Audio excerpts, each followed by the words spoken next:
ये तो मैं समझ गया कि ये औरत भी इन किसानों ही के साथ ही थी। मैं इस पर सख्ती नहीं करना चाहता था, क्योंकि मैं इन लोगों से काम लेना चाहता था। इसलिए मैं इस पर हाथ उठाने के बजाय नरमी से काम लेते हुए समुद्रा को इससे अलग करने की कोशिश करता रहा। दौड़ते हुए कदमों की आवाज़ सुनकर मैं झुंड से बाहर आ गया। वो दोनों काश्तकार खेत से निकलकर दौड़ते हुए इस तरफ आ रहे थे। इन दोनों के हाथों में दरांतियाँ थीं। इनमें से एक किसी औरत का नाम लेकर चीखते हुए कुछ कह रहा था। वो जैसे ही करीब पहुँचे, मैं सामने आ गया और पिस्तौल वाला हाथ इनकी तरफ उठा दिया। वो दोनों एक झटके से रुक गए। इनके चेहरों पर वहशत सी उभर आई। देखो, मैंने बारी बारी इनकी तरफ देखते हुए कहा, वो यकीनन तुम्हारी औरत है। वो किसी गलत फहमी की वजह से मेरी पत्नी को मार रही है। इसे छुड़ाओ, हम बाद में बात करेंगे। तुम कौन हो बाया? इनमें से एक ने कहा। हम परदेसी हैं, दोस्त समझो हमें, मैंने कहा। लेकिन अगर दुश्मनी करोगे तो घाटे में रहोगे। वो दोनों चल लम्हे मेरी तरफ देखते रहे। फिर इनमें से एक दौड़ता हुआ झुंड में घुस गया और समुद्रा को इस औरत के शिकंजे से छुड़ाने की कोशिश करने लगा। इसकी चीखती हुई आवाज़ें भी सुनाई दे रही थीं। वो लता का नाम ले लेकर चीख रहा था।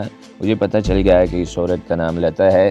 मैं झोंपड़े में दाखिल हुआ और समुद्रा को इस औरत से निजात मिल चुकी थी। वो बेहद खौफजदा थी। देंगा मुश्ती में इसका ब्लाउज भी फट गया था।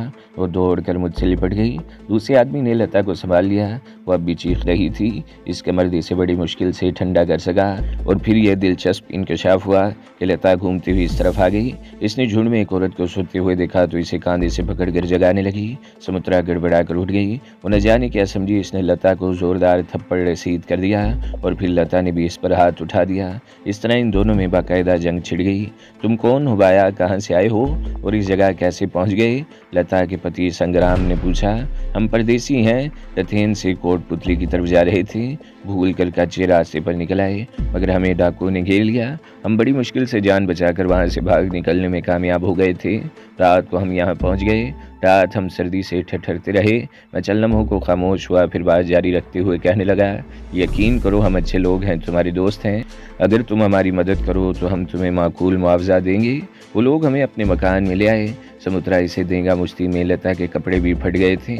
इसका राजस्थानी लिबास वैसे भी मुख्तसर था। कपड़े फट जाने से इसका बदन कुछ और नुमाया हो गया था। मैंने रास्ता चलते हुए नखियों से बार बार इसकी तरफ देखा। लता की उम्र 35 के लगभग रही होगी। दराज कमर-गुदाज जिस्म और रंगत अगरचे किसी कदर सांवली थी, लेकिन चेहरे के नकूश बड़े गजब थे। मकान पर पहुंचकर लता ने अपने कपड़ों का एक जोड़ा समुद्रा को भी दे दिया था। ये कपड़े समुद्रा के जिस्म पर अगरचे खासे ढीले थे, लेकिन फटे हुए ब्लाउज और साड़ी से तो निजात मिल गई थी। उन्होंने सबसे पहले हमें खाना खिलाया और फिर बकरी के दूध की चाय बना कर दी। मैं मुख्तलिफ तरीक़ों से इससे मालूमात हासिल करने की कोशिश करता रहा और फिर ये बात मेरे लिए इत्मीनान बख्श साबित हुई कि वो लोग गुज़श्ता रोज़ पुलिस की कार्रवाई के बारे में कुछ नहीं जानते। दरअसल वो जगह यहाँ से बहुत दूर थी। गुज़श्ता रोज़ उन्होंने फायरिंग की हल्की हल्की आवाज़ें तो सुनी थी, लेकिन इन्हें इस सिलसिले में ज़्यादा तजस्सुस नहीं था, क्योंकि इस इलाके में डाकू वारदातें करते रहते हैं। वहाँ करीब में कोई बस्ती भी नहीं थी और ये बात मेरे लिए उम्मीद अफजा थी कि यहाँ किसी की मदाखलत का अंदेशा नहीं था। संग्राम और विजय दोनों भाई थे। लता संग्राम की पत्नी थी। ये ज़मीन उन्होंने ठेके पर ले रखी थी और इनकी रिहाइश भी इसी मकान में थी। संग्राम मवेशियों का चारा काट कर कुथीन की मंडी में ले जाने वाला था। उन्होंने मेरी कहानी पर यकीन कर लिया था। लता और समुद्रा में भी दोस्ती हो गई। मैंने कुछ नोट संग्राम के हाथ में थमा दिए और वो खुश हो गया और फिर वो दोनों भाई हमारी तजवीज़ पर अमल करने को भी तैयार हो गए। मेरी तजवीज़ के मुताबिक बैलगाड़ी में लकड़ियाँ फंसा कर इतनी जगह बनाई गई कि मैं और समुद्रा आराम से इसमें लेट सकते थे। इसके ऊपर और चारों तरफ चारे के गट्ठे रख दिए जाते तो हम मुकम्मल तौर पर छुप जाते। संग्राम सूरज तुलू होने से पहले ही चारा लेकर रवाना हो जाया करता था। आज हमारी वजह से देर हो गई। हम जब रवाना हुए तो सूरज तुलू हो रहा था। हम चारे के गट्ठों के नीचे इत्मीनान से लेटे रहे और बैलगाड़ी चलती रही। गाड़ी में अगरचे एक ही बैल जुता हुआ था, मगर इसकी रफ्तार खासी तेज़ थी। पक्की सड़क वहाँ से तकरीबन 1 मील दूर थी और कुथीन तकरीबन 15 मील के फासले पर पक्की सड़क पर पहुँचते ही बैलगाड़ी की रफ्तार कुछ और तेज़ हो गई। पक्की सड़क पर बैलगाड़ी को कम से कम 3 मरतबा रोका गया। पुलिस जगह जगह चेक कर रही थी। मैंने संग्राम को अच्छी तरह समझा दिया था। चेकिंग के वक्त हम चारे के गट्ठों के अंदर से पुलिस वालों को देख तो नहीं सकते थे, अलबत्ता इनकी आवाज़ें सुनाई देती थीं। संग्राम बहुत होशियारी से मामले को संभाले हुए था। तकरीबन 2 घंटों बाद बैलगाड़ी रुक गई। इस मरतबा संग्राम की आवाज़ आई। वो कह रहा था, मैंने बैलगाड़ी घास मंडी के कोने में रोक ली है। मैं ऊपर से गट्ठे उठाने वाला हूँ। आसपास कोई नहीं है, तुम लोग जल्दी से बाहर निकल आना। और फिर ऊपर वाले गट्ठे उठाए जाने लगे। 2 घंटे इस तरह बंद रहने से सांस घुटने लगी थी। गर्मी से हम दोनों के जिस्म पसीने से तर हो रहे थे। ताज़ा हवा मिलते ही हम गहरे गहरे सांस लेते रहे और फिर संग्राम का इशारा पाते ही हम बैलगाड़ी की पिछली तरफ नीचे उतर गए। मैंने चंद नोट संग्राम के हाथ में थमा दिए। इसी वक्त 2 आदमी इस तरफ आते हुए नजर आए। वो व्यापारी थे, मगर हम वहाँ नहीं रुके। मैंने संग्राम का शुक्रिया अदा कर दिया और सुमित्रा का हाथ पकड़कर एक तरफ चल पड़ा। मेरे दूसरे हाथ में सूटकेस था। घास मंडी से निकलकर हम एक तंग से बाजार में आ गए। धूप और बारिश वगैरह से बचने के लिए पूरे बाजार पर टाट और तरपाल के साइबान तने हुए थे। दुकानदारों ने अपना सामान सड़क पर फैला रखा था, जिससे रास्ता मजीद तंग हो गया था। पैदल चलने वाले ही बड़ी मुश्किल से अपना रास्ता बना सकते थे। सितम ये कि गदा गाड़ियां भी दिखाई दे रही थीं। पुथीन का ये बाजार देखकर मुझे लाहौर का अकबरी मंडी वाला बाजार याद आ गया। वो भी कुछ ऐसी सूरत हाल हुआ करता था। अगर कोई फ़र्क था तो सिर्फ लोगों का और इनके लिबास का। ये सब राजस्थानी औरतों ने ज़्यादातर लहंगे और चोलियाँ पहन रखी थी और मर्द अपनी रिवायती लिबास में थे। सिरों पर रंग बिरंगी पगड़ियाँ कुछ अजीब मंजर पेश कर रही थीं। यह अनाज का बाजार था। हर दुकान के सामने अजनास के अंबार लगे हुए थे। ग्राहकों की भरमार और सौदों का लेन देन हो रहा था। इस तवील अनाज बाजार से निकलकर हम एक और कदरे खुले बाजार में आ गए। यहाँ कई दुकानें थीं, मावड़ाई किस्म के होटल भी थे। इक्का दुक्का कदरे बेहतर रेस्टोरेंट भी नजर आए। इस बाजार में ज़्यादातर जनरल स्टोर थे और ग्राहकों की नौइयत भी मुख्तलिफ थी। यूँ तो हमने बहुत सी औरतों को साड़ियाँ पहने हुए देखा, लेकिन कुछ ऐसी औरतें भी नजर आईं जिन्हें वाकई साड़ी पहनना आता था। सुमित्रा के जिस्म पर राजस्थानी लिबास था, लहंगे और ढीली ढाली चोली। वो अगरचे राजस्थानी लग रही थी, मगर इसकी गोरी चिट्टी रंगत इसकी कौमियत के बारे में चुगली खा रही थी। मैंने जीन्स की पतलून शर्ट पहन रखी थी। शेव कई दिन का बड़ा हुआ था। मेरे हाथ में सूटकेस भी था जो हमें शहर में मददगार साबित हो रहा था। मुझे कुछ मालूम नहीं था कि कौन सा रास्ता किस तरफ जाता है। यूं ही आवारा मवेशियों की तरफ घूमते रहना भी खतरनाक था। हमें रूप से आए कि हवेली से फरार हुए। अगरचे 2 दिन हो चुके थे, हमारी तलाश अब भी जारी थी। हम कोई मामूली मुजरिम तो थे नहीं। मुझे भूख लग रही है। अपने साथ चलती हुई सुमित्रा की आवाज़ सुनकर मैं चौंक गया। हमने सुबह 6 बजे के करीब नाश्ता किया था। इस वक्त 11 बज रहे थे। मुझे भी भूख लग रही थी। मैंने इधर उधर देखा।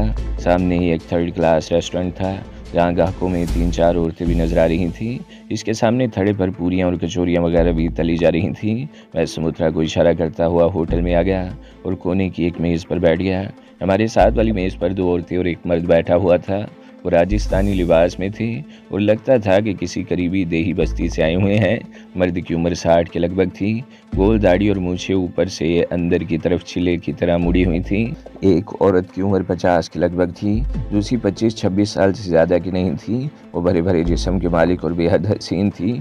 मुझे अंदाज़ा लगाने में दुश्वारी पेश नहीं आई कि वो बुढ़िया और बूढ़ा मियाँ बीवी हैं और वो लड़की इनकी बेटी है। मैंने होटल के मुलाजिम लड़के को बुलाकर पूरियाँ और कचौरियाँ लाने का ऑर्डर दिया। चंद मिनट बाद ही हमारी मतलूबा चीज़ें हमारी मेज़ पर मौजूद थीं। इसके साथ आलू चने की दाल और अचार भी था। गरम गरम कचौरियाँ और पूरियाँ इस वक्त वाकई मज़ा दे रही थीं। इसके बाद चाय ने तो लुत्फ़ और भी दोबाला कर दिया। लड़का बर्तन उठाने के लिए आया तो मैंने इसे रोक लिया। लारी अड्डा किस तरफ है, मैंने पूछा। कोटपुतली जाना है तो इस बाज़ार से निकल कर उल्टे हाथ चले जाओ। अगर जंजू जाना है तो इस बाज़ार में पीछे की तरफ जाकर शाही बाज़ार की तरफ मुड़ जाओ। इसके इख्तिताम पर सीधे हाथ मुड़ जाना, वहीं लारी अड्डे पर पहुंच जाओगी। मैंने लड़के का शुक्रिया अदा किया और हम खुद भी उठ गए। होटल से निकलकर हम बाज़ार में इस तरफ चल दिए जिस तरफ से आए थे और फिर शाही बाज़ार तक पहुंचने में हमें ज़्यादा दुश्वारी पेश नहीं आई। ये बाज़ार दरअसल एक तंग सी रिहायशी गली थी। पुरानी तर्ज के 2 मंजिला मकान थे जिनके निचले कई दुकानें बनी हुई थी। दोनों तरफ छोटी छोटी लातादाद दुकानें थी। बाज़ार में खोए से खोआ चल रहा था। लगता था शहर की सारी आबादी यहीं चली आ रही हो। ग्राहकों में 75% तादाद औरतों की थी। ये तंग सी गली शैतान की आंत की तरह लंबी थी। इसे शोभा जाती बाज़ार कहना ज़्यादा मुनासिब होगा। एक हिस्सा कपड़े की दुकानों पर मुश्तमिल था, दूसरा तीसरा रेडीमेड्स गारमेंट्स पर, एक हिस्सा चूड़ियों की दुकानों पर मुश्तमिल था।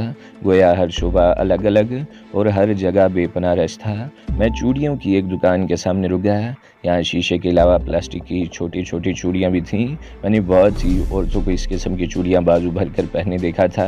इस दुकान पर भी रश था, मगर दुकान का एक मुलाजिम फ़ौरन ही हमारी तरफ मुतवज्जा हो गया। मैंने सुमित्रा के लिए प्लास्टिक की काली और सफ़ेद चूड़ियाँ पसंद की और फिर मैं चूड़ियाँ पहनाते देखकर हैरान रह गया। चूड़ी का एक लंबा लच्छा सा था जो वो आदमी सुमित्रा के बाद ऊपर लपेटता चला गया। दोनों बाहों में कलाइयों से कंधों तक इस किस्म की चूड़ियाँ पहना दी गईं। इसमें सफ़ेद भी थी और काली भी। शैतान की आंत की तरह इस तवील बाजार के अख्ताम पर कुछ दुकानें ऐसी भी थीं जहाँ मुख्तलिफ देवियों और देवताओं की मूर्तियाँ सजी हुई थीं, लेकिन इन दुकानों पर कोई ग्राहक नज़र नहीं आ रहा था। दुनिया के हर खित्ते में मज़हब को ऊपर से पुश्त डाल दिया गया है। भगवान और खुदा मुसीबत पड़ने पर ही याद आते हैं। ज़िंदगी में सुकून और खुशहाली हो तो कोई भूले से भी भगवान और खुदा को याद नहीं करता। मैंने एक दुकान से रेडीमेड पगड़ी खरीद कर सर पर जमा ली। सिंधी अजरक से मिलती जुलती एक चादर भी खरीदी। सूटकेस को इसमें लिपटा और दोनों पल्लू पकड़कर सूटकेस को अपनी पुश्त पर लटका लिया। मैंने कई लोगों को इस तरह सामान उठाए देखा था। शाही बाजार के अख्ताम पर हम सीधे हाथ की तरफ मुड़ गए। दूसरा बाजार ज़्यादा तवील साबित नहीं हुआ। लारी अड्डा इस बाजार के अख्ताम पर ही था। एक छोटा सा मैदान था जहाँ चंद बसें बेतरतीबी से खड़ी थीं। हाकर चीख चीख कर आवाज़ें लगाते हुए मुसाफिरों को अपनी तरफ खींच रहे थे। एक मरतबा रत्ना ने मुझे बताया था कि हम अगर हनुमानगढ़ या गंगानगर पहुँच जाएं तो वहाँ से निहायत आसानी से पंजाब पहुँचा जा सकता है। बस का हाकर हमें खींच कर छोरू की बस की तरफ ले जाना चाहता था, जबकि मैंने हनुमानगढ़ की बस भी देख ली थी।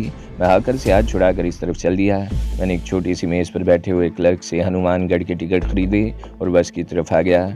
बस में अगरचे चंद सीटें खाली थीं, मगर ऐसी कोई सीट नज़र नहीं आई जिस पर हम दोनों बैठ सकते। सुमित्रा एक औरत के साथ बैठ गई और मैं 2 सीट पीछे एक बूढ़े के साथ। कंडक्टर ने मेरा सूटकेस लेकर बस की छत पर रख दिया। मुसाफिर आहिस्ता आहिस्ता बस में भर रहे थे। मेरे साथ बैठा हुआ बूढ़ा बातों के मूड में नहीं था। मैंने अपना सर सीट की पुश्ते से लगाकर आंखें बंद कर ली। तकरीबन 15 मिनट बाद किसी ने मेरे कंधे पर हाथ रखकर झंझोड़ दिया। मैंने आंखें खोली तो सीने में सांस रुकता हुआ महसूस होने लगा। वो पुलिस वाला था। बारी भरकम तवील कामत, इसकी बेल्ट में रिवॉल्वर अड़सा हुआ था। हाथ में तकरीबन 3 फीट लंबी छड़ी थी। इसके चेहरे के नकूश बहुत ख़तरनाक थे। बड़ी बड़ी मूंछों ने इसके चेहरे को कुछ और खौफनाक बना दिया था। वह उठकर खड़ा हो, कहाँ जाना है? इस पुलिस वाले की आवाज़ भी इसके चेहरे की तरह खौफनाक थी। हनुमानगढ़ जा रहा हूँ, हुक्म। हनुमान मंदिर की यात्रा के लिए मैंने सीट पर बैठे बैठे जवाब दिया। तेरे को कहाँ है? उठकर खड़ा हो। इसके अलग से गुर्राहट से निकली। इस वक्त इसकी बेल्ट में अड़से हुए रिवॉल्वर का दस्ता मेरे चेहरे के आन सामने था। मेरे दिल चाहा कि रिवॉल्वर खींचकर इसकी सारी गोलियां इसकी तौन में उतार दूं, लेकिन मैं ऐसा नहीं कर सकता था। बहुत सी ख्वाहिशें ऐसी होती हैं जो हमारे इख्तियार में नहीं होती हैं, लेकिन हम चाहने के बावजूद इन्हें पूरा नहीं कर सकते। मैं उठकर खड़ा हो गया। मेरे दिल की धड़कन तेज़ हो गई। इस वक्त मैंने पिस्तौल अपनी कमर पर पतलून की बेल्ट में अड़सा हुआ था। मैं समझ गया कि वो मेरी तलाशी लेना चाहता है। अगर इसका हाथ मेरे पिस्तौल को छू गया तो मैं चूहे की मौत मारा जाऊंगा। बस के बाहर दरवाजे के सामने भी एक पुलिस वाले को मैं खड़ा देख चुका था। फरार का कोई रास्ता नहीं था। अलबत्ता यह हो सकता था कि इससे गुत्थम गुत्था हो जाऊं और मरने से पहले इसे मार डालूं। इसने मेरे पहलू थपथपाए, फिर पतलून की जेबों पर हाथ मारा और झुककर पिंडलियों तक थपथपाने लगा और फिर सीधा हो गया। तुम्हारे साथ और कौन है? इसने पूछा। कोई नहीं, अकेला हूँ, हुक्म। मेरे मुंह से बेख्तियार निकला। कहाँ के रहने वाले हो? सिपाही ने पूछा। यहीं का, हुक्म। राम गली में मकान है अपना, मैंने इत्मीनान से जवाब दिया। हमने जिस होटल में बैठकर पूरियाँ कचौरियाँ खाई थी, इस गली के मोड़ पर राम गली के नाम का बोर्ड लगा हुआ था, इसलिए मैंने इत्मीनान से ये नाम ले दिया। काम क्या करते हो? इसने दूसरा सवाल किया। राम गली के नुक्कड़ पर एक छोटा सा ढाबा है, हुक्म, मैंने जवाब दिया। वो चलने में सर थपा मुझे घूरता रहा, फिर आगे बढ़ गया।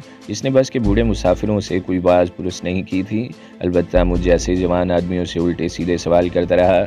इसने सुमित्रा से भी जिरा नहीं की थी। ये सवाल इसने सुमित्रा से भी किया था कि इसके साथ और कौन है। सुमित्रा ने पहले मेरी बातें सुन ली थी, इसलिए इसने भी यही जवाब दिया था कि वह अकेली है।